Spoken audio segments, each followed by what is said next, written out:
Hello people of the internet, my name is Preston, I'm the programmer on PULSAR, and I'm George, the artist. And we're here to show you a couple new additions we've been working on recently, specifically for version 0.29a, which is, as you're seeing this, should be currently out on Steam and Humble if you have access. Otherwise you can go to our website and buy it. So what has changed? We added a quick control screen. It's very temporary. We just wanted to get something in there for people who were unfamiliar with the controls and wanted a quick glance, just a way to see it. And we wanted to put it in game so that you don't have to go to like the forum or something. Also, new main menu. I guess you're probably noticing that if you've seen the old one. Yeah, we just threw a random scene together. It's to be clear, this isn't the PULSAR something, some significant lost. This isn't. It's just the main menu, so don't read into it. Okay. We have changed a few things. This menu has been changed. I got rid of a lot of the old stuff. I'm going to start recreating it. And we've also added this feature. So now a private crew used to work in how it just hid your game and someone had to enter the name of your game to join it. So it just wouldn't show up in the list. Well, we've changed it so now the private crew will show up in the list, but there's a password. So you can set a password. People can see the game, click it, and ask for a password. And if they enter the correct one, they can join your game. Otherwise, they can't. So pretty simple, but we think it's a little better than a private game. More people are a little more used to it. So hopefully you guys like that. So we'll just go ahead and get in game and show you what we'll be working on. So you made a couple quick additions to the ship, George, right? Just a few little things. I forgot who, but someone in the last video commented on there's a few artifacts on the bridge, some strange things, so I just quickly went and cleaned a few things up. Nothing too important, but yeah. Cool. So, I mean, there's really a lot to talk about, so we may not even cover everything in this video. But check out our release notes or play the game if you haven't. So, to figure out everything we've done. But we've been really working hard, and we've added so much stuff that we probably lost track of some of the stuff that's added. So this screen has been slightly tweaked, with the major addition being we've changed a little bit how the screen scales itself. With the addition being, the goal will be that power levels on any of the conduits, engineering, science lab, shields, and weapons, as you assign power and as they use power, we wanted to make a very clear visual indication. So what we're going to do is we're going to try to get these perfectly scaled. So, and in fact they are, it's just there's a stepping error that's causing it to be slightly off because it's sort of rounding it, but we'll get it so that they're perfectly aligned. So as you add power for one system, you can visually see the difference on the total usage, and that should help make it hopefully more clear to people exactly how the power is being allocated. And that's sort of our goal there. Sorry? Just to add, what's really cool is that all these bars, engineering, science, shield, and weapons, will actually scale depending on the reactor. That's true. In this update, you have a few things in your cargo bay you can play with. So I'll go ahead and swap out my reactor, and you can see that the screen has changed. My total usage bar is now much bigger than my other ones. This is all they can use. So theoretically, I could probably max out every system with this reactor. So what does that mean? It means I probably should get better systems.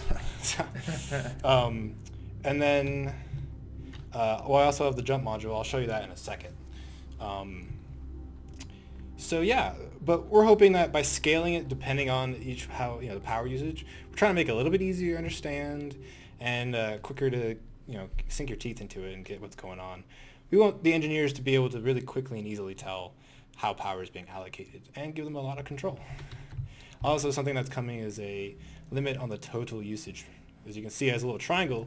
It doesn't work when I click, but this will, and it'll limit the total usage of your reactor to a certain thing. That's going to be very useful for controlling your temperature. So I'm trying to think of what else. We have probably the biggest new thing is a star map, so I guess I'll get into that. A star map is sort of it's a feature that uses a lot of other features, so it's taken a while to get it in. but we finally have it in. So you now get to see the galaxy you are traversing. There's a few other little things. Some of the visuals are still being worked on. We have some pretty big plans for how this is going to look, but we just wanted to get a simple version in for now, so you guys can actually just use it and play with it, and then we can get your feedback and improve it. So it gives you a little bit of information. These are the sectors that are near you. This blue circle is your jump range, and every sector that sort of has a name you can jump to. These are undiscovered. They're outside of your short-range sensors. So all you get is a position, but no information. I don't know the name, I don't know faction, I don't know anything. And then if you zoom out even more, you can start to see the whole galaxy, but I'll show you that in a second. So as you go around, as you jump around, you'll reach new points and unlock new areas around you. So this blue circle gives you more information. So as you're navigating, you can sort of, the idea is that you can build your path as you go and as what you need. So you'll you won't know exactly what's in each sector, but based on its faction and information, we hope that we can give you a little bit of a clue. So in the future, there's a possibility you could equip more advanced scanners and get potentially some more information. This is a huge part of the game, so we're definitely not just done with it right now. So for this version, there's also a cheat. You can press F1, and that will discover everything. So here we go. So this is color-coded based on the faction that is in control of each sector. So we can quickly go over it. Blue is going to be Colonial Union. White is neutral or contested area. This is where usually the Alliance of Gentlemen will roam. Yellow, and this is actually there's quite a decent amount of yellow in this galaxy. Yellow is infected. These are areas where there's a much higher probability of running into the infection. So this galaxy actually has a pretty good amount of infected. So every galaxy is different and builds itself differently. Red is the WD Corporation, and this sort of magenta pink is the Fluffy Biscuit Company.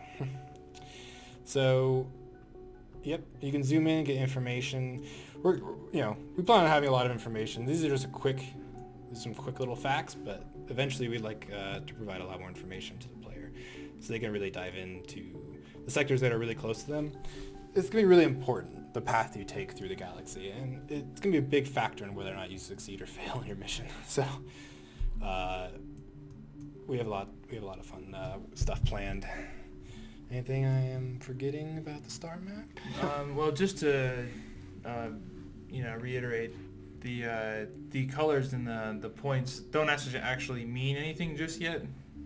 True. The system is built, and we could fill it up with content, but we're going to wait till we flesh out more of the gameplay first. So currently there is no penalty. There's no danger of going into an infected area versus a fluffy biscuit area. The danger is just the same. So just to keep that in mind, this is just basically it's a nice illustration of where we want to take the game in terms of the procedural element. Essentially, we've generated what's going to be there first now, and then we just got to sort of fill it in as we go. So the idea was to give everyone a preview of the kind of galaxies they're going to have to adventure in. So we think it's really cool, so we wanted to show it off and get some feedback. So I'm trying to think of what else. Is that it for the star map? We'll let the alpha players play around with it. Yeah, there's a few like controls and stuff, but that's pretty. Yeah, it's a scroll wheel and right click, but you guys will sort of figure that out. I think they're pretty simple, and we like them. So so that's the star map. I'm trying to think of. There's a few other bug fixes. I won't go into all of them, but the major ones deal with the warp drive ratio. This should be functioning a lot better now. And thrusters from engineering were not correctly using power. That should work. So there's a few little bug fixes like that. There's probably like a dozen or two little just bug fixes and small additions that we won't even remember right now. But yeah, there's quite a few other things. We recommend if you're interested, look up the release notes, or just play the game. And there should be during the main at the main menu, there should be more details. Another small thing we added. So I'm facing sector 12. So you see this triangle is where I'm facing, so I'm actually facing sector 12 on the map as well. And that is fully networked. And we added a few little small HUD additions to the piloting mode. The sort of plus sign is your current forward rotation. You also have one for your back. And you have a little circle in the center of your screen to help you align it up.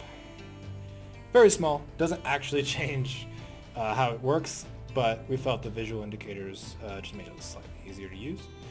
Another new addition is the camera can now completely do this forever. So you can just flip it around, do anything you want. There's used to be a limit on the Y rotation. We've redone some of the math, and I think it's pretty cool. We have a completely free-form camera, so have fun playing with that too. And let us know what you think. But yeah, besides that, I mean, just check the release notes for other little things. And if I'm not wrong, I think that's it. Yep. Thanks for tuning in, guys, and have a good one. Yeah, have a great week, and we'll see you next time.